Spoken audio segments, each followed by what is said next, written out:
আসসালামু আলাইকুম ওয়া রাহমাতুল্লাহি ওয়া বারাকাতুহু। সুপ্রিয় সপ্তম শ্রেণীর শিক্ষার্থীবৃন্দ, আজকে তোমাদের ইতিহাস ও সামাজিক বিজ্ঞান বই অধ্যায় ৯ টেকসই উন্নয়ন ও আমাদের ভূমি পৃষ্ঠা নাম্বার ১৪৪ এর শখ সম্পর্কে আলোচনা করব। প্রিয় শিক্ষার্থী, তুমি যদি আমার চ্যানেলটিতে নতুন হয়ে থাকো এবং সাবস্ক্রাইব করে না থাকো, তাহলে আর দেরি না করে এখনই চ্যানেলটি সাবস্ক্রাইব করে পাশে থাকো।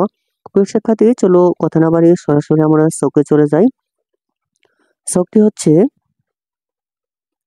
অঞ্চল কি কি অধিকার পেলাম। অঞ্চল হচ্ছে বেসলাইন থেকে দক্ষিণে ১২ নটিক্যাল মাইল সন্নিহিত অঞ্চল হচ্ছে কি কি অধিকার পেলাম। আর্থিক, অভিবাসন, দূষণ, শ্রম, শুভ ও কার সংক্রান্ত বিধিবিধান প্রয়োগের অধিকার পেলাম।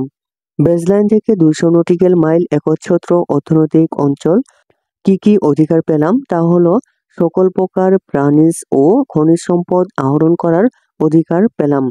তারপর হচ্ছে বেসলাইন থেকে ২০০ নটিক্যাল মাইল সহিসপান কি কি অধিকার পেলাম। খনিজ সম্পদ আহরণের অধিকার, খনিজ সম্পদ আহরণের অধিকার।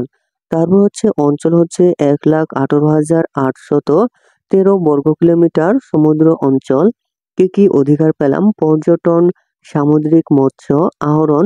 তারপর হচ্ছে প্রাকৃতিক প্রাকৃতিক সম্পদের খোঁজ, বাণিজ্য এবং জ্বালানি সংগ্রহের অধিকার লাভ। প্রিয় শিক্ষার্থী, এই ছিল তোমাদের ১৪৪ পৃষ্ঠা এর নমুনা উত্তর। প্রিয় শিক্ষার্থী, তোমাদের কাছে আবারও রিকোয়েস্ট, তুমি যদি আমার চ্যানেলটিতে নতুন হয়ে থাকো এবং সাবস্ক্রাইব করে না থাকো, তাহলে আর দেরি না করে এখনই চ্যানেলটি সাবস্ক্রাইব করে পাশে থাকো। ধন্যবাদ।